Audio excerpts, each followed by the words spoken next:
gitu. Karena di Dewan Pers sendiri juga sedang mencoba mencari formula bagaimana mengembalikan posisi jurnalis itu sendiri. Karena ya mungkin saudara sendiri udah tahu lah ya kan, kita ini sekarang kan seperti kehilangan marwah kita ini.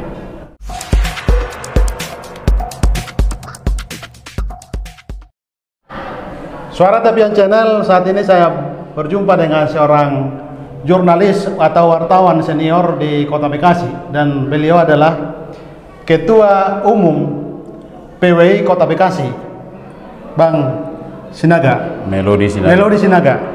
Bang, terima kasih nih kesempatannya di sela-sela gema perayaan Natal wartawan Nasrani Kota Bekasi. Ya, saya minta waktu Abang. Tolong Bang cerita pengalamannya sebelum jadi Ketua PWI Kota Bekasi. Dulu di media mana?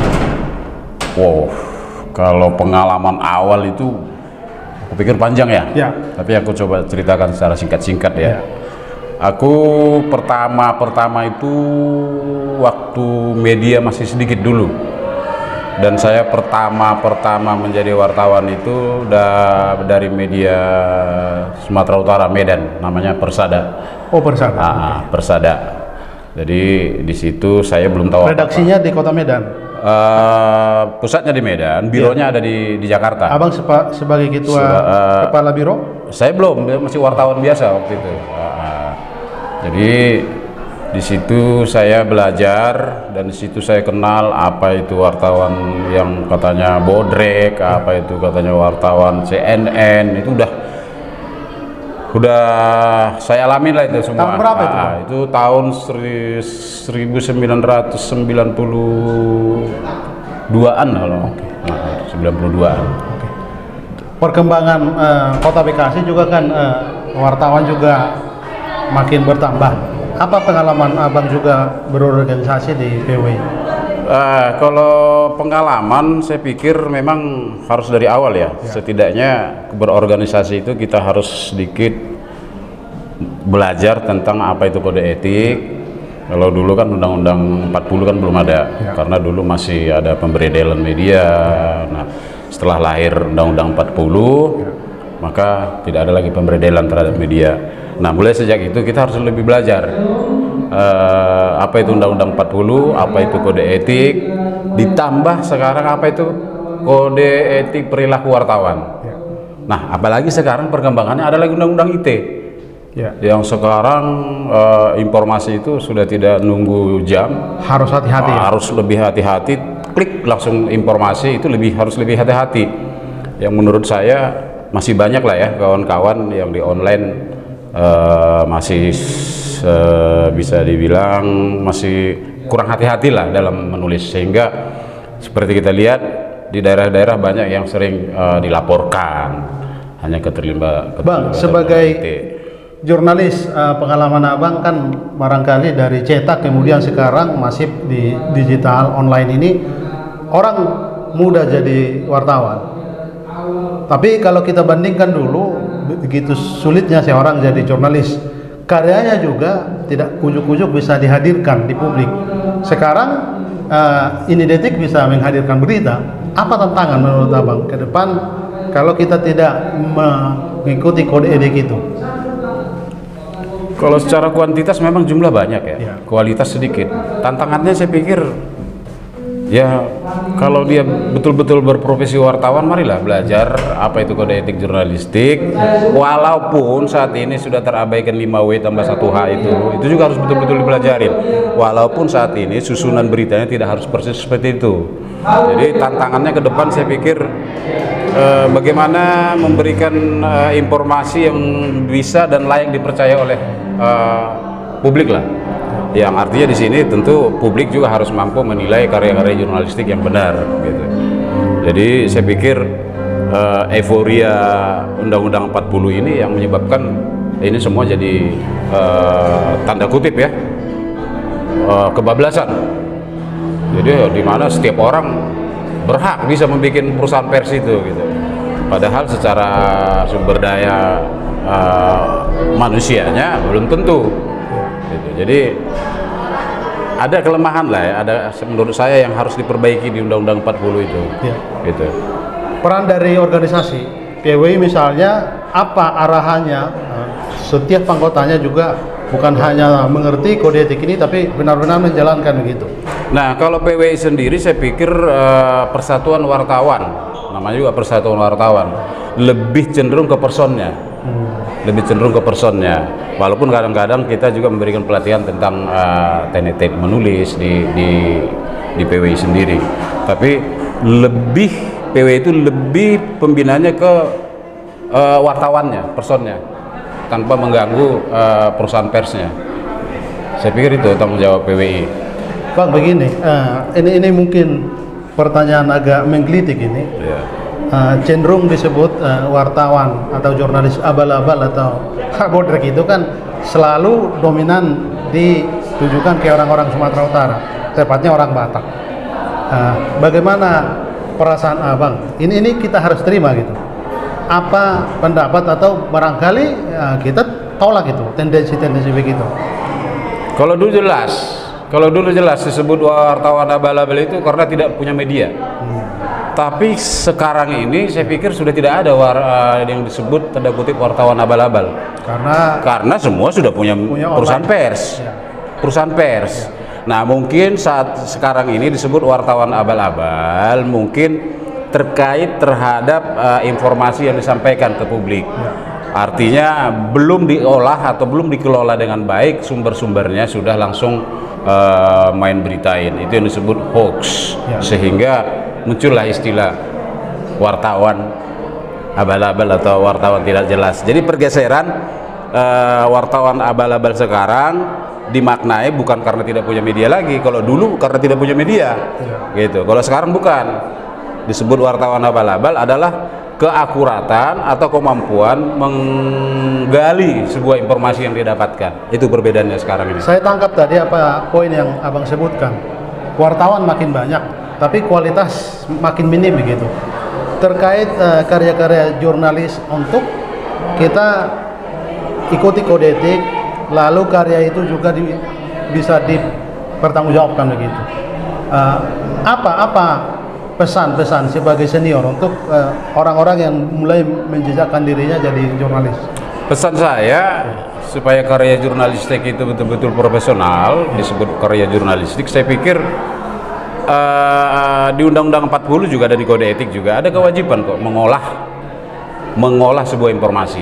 Jadi pesan saya sama kawan-kawan, kalau ada sebuah informasi janganlah langsung main telan atau langsung main beritain, sehingga saat ini sering kita lihat lah ya, akibat viral akhirnya menjadi tersangka padahal belum tentu dia salah, akibat keviralan aja. Nah, menurut saya kalau viral itu sebenarnya secara data, secara informasi, akurasi harus udah nggak diragukan lagi kan. Tapi ternyata masih kecolongan juga, gitu. Ini tantangannya, Bang. Viral ini selalu dianggap ini yang terbaik.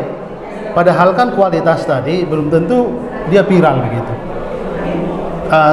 Ungkapan begini, satu tulisan yang baik belum tentu juga diminati banyak orang. Tapi satu tulisan yang hoax bisa banyak yang membaca begitu. Apa sisi apa yang harus kita perhatikan? Nah, jadi sekarang kita lihat aja. Kalau tidak salah dari data yang ada di Dewan Pers, hampir kalau tidak salah ya 23.000 media online di seluruh Indonesia. Bayangkan aja kalau satu berita, terlepas itu benar atau tidak benar, dibagikan di beberapa grup, ya Anda bayangkan sendiri aja. Benar atau tidak benarnya itu dulu ya, kita tidak menyebutkan itu benar atau tidak benar dulu.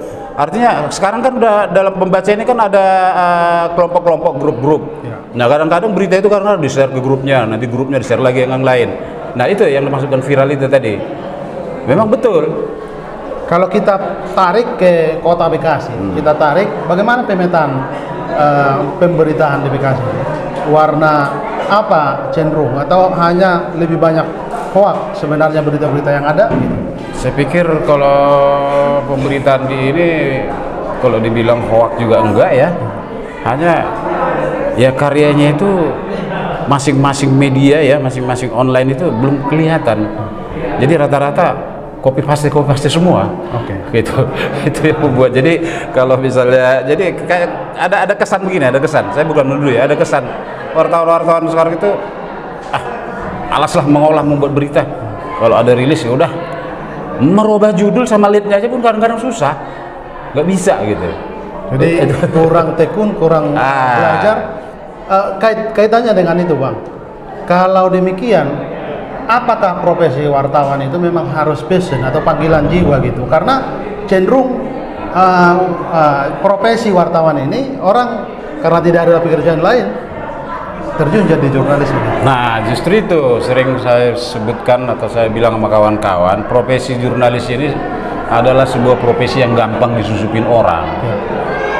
Hanya dengan modal berani ngomong, berani ngebentak-bentak, tanpa punya latar belakang jurnalis. Ditambah lagi semua warga negara Indonesia berhak membuat perusahaan pers. Berapa sih modal membuat perusahaan pers?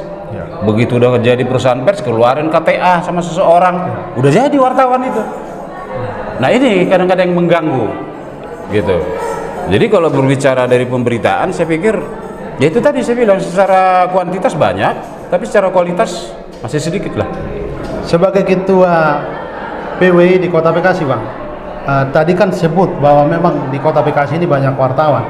Apakah pengalaman Abang sudah terhimpun semua wartawan yang ada di Kota Bekasi ini satu organisasi PWI? Nah, kalau saat ini saya pikir itu sulit menghimpunnya, karena wadah wartawan itu kan bukan hanya PWI sekarang ini, ya kan, ada beberapa konstituen lah. Artinya ada yang segmented juga, misalnya bahwa agama, bahwa suku juga. Nah itu mungkin nggak dipelajari lah itu di jurnalis ya kan, karena di kode etik juga jelas apa-apa yang pantas dan apa-apa tidak pantas diberitain.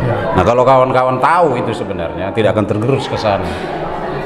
Gitu. Bahkan sebenarnya ya kalau kawan-kawan tahu kode etik itu ya kita bisa dikatakan tanda kutip bisa disebut anti intoleransi sebetulnya. Karena di kode etik sendiri yang begitu-begitu nggak apa ya, salah lah untuk diberitakan.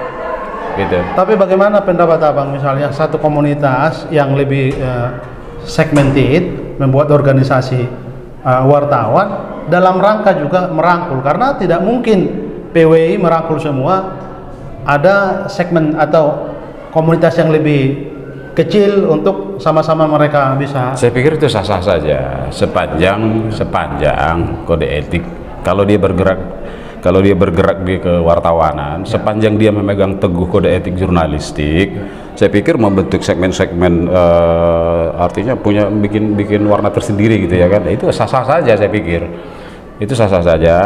Yang penting yang mereka sampaikan itu betul-betul sebuah karya jurnalistik, karena karya jurnalistik ini tidak harus tergabung ke PWI atau tergabung di mana, tapi diharapkan memang PWI lah menjadi garda terdepan memberikan edukasi terkait hal ini sama kawan-kawan. Saya pikir itu. Sebagai organisasi wartawan yang sangat punya jejak rekam lama di negeri ini, apa kira-kira Abang sebagai ketua PWI Kota Bekasi merangkul, mengajak orang-orang yang ingin lebih berkualitas berkarya begitu? Satu periode saya sudah coba ajak kawan-kawan. Ini Abang kedua. Ini periode kedua. Dan periode pertama sudah saya coba aja, saya buka pintu PWI dengan pelaksanaan OKK beberapa kali, dan untuk kedua kali ini saya juga akan buka. Saya pikir secara khusus kalau sudah tergabung ke PWI sudah gampang memberikan edukasi terhadap kawan-kawan.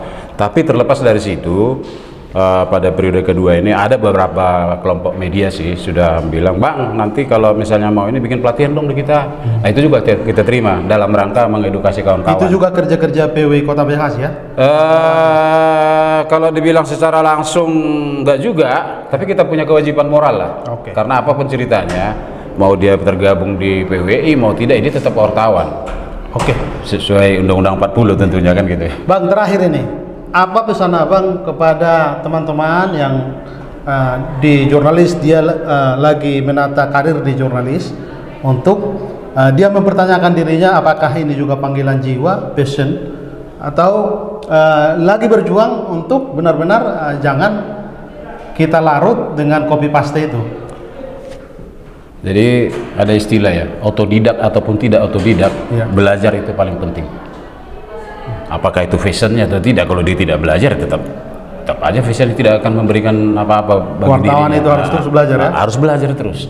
Karena perkembangan, apalagi di IT yang sekarang ini ya kan, teknologi yang sekarang ini, kita harus terus belajar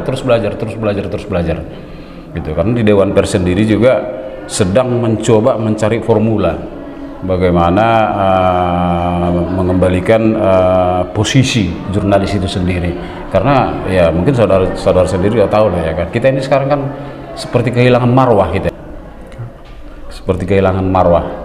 Kalau ditanya kenapa, ya kembali ke diri kita juga sebenarnya gitu. Makanya mau dia fashion, mau dia tidak, mau dia otodidak atau dia punya latar belakang atau tidak, intinya mari kita belajar gitu. Sahabat Suara Tabiat Channel, begitu bincang-bincang saya dengan Ketua PWI Kota Bekasi, Melody Sinaga. Terima kasih Bang, terima kasih. Sorry sekali lagi.